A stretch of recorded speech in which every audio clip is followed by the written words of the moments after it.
اس دنیا میں، اس دنیا کی زندگی جو ہے، ہم آئے ہیں تو یہ ہمارے لیے آزمائش کی جگہ ہے۔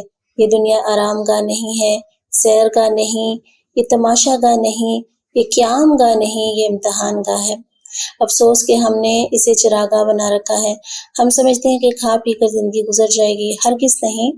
پروردگار عالم فرماتے ہیں احسب الناس، کیا انسان یہ گمان کرتے ہیں ان یترکوا ان یقولوا آمنا وهم لا یفتنون، کہ اگر وہ یہ کہہ دیں گے کہ وہ ایمان لے آئے تو انہیں چھوڑ دیا جائے گا اور آزمایا نہیں جائے گا۔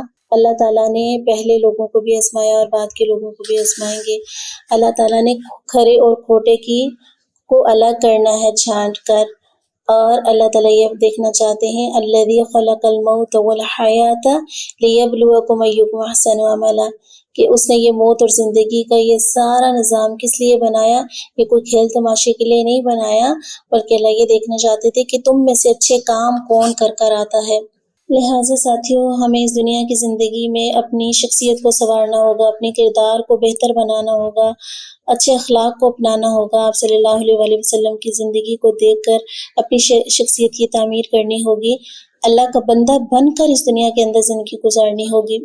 تو میرے پیارے ساتھیوں، یہ ممکن نہیں ہے جب تک کہ ہم قرآن کو اپنے ساتھ نہیں رکھیں گے، قرآن سے روشنی نہیں رہیں گے اور قرآن پاک نہیں پڑھیں گے، اس کو نہیں سمجھیں گے، اپنی زندگیوں میں نہیں شامل کریں گے۔ اللہ تعالیٰ ہمیں قرآن پاک کی سمیت کو سمجھنے کی توفیق عطا فرمائے، آمین۔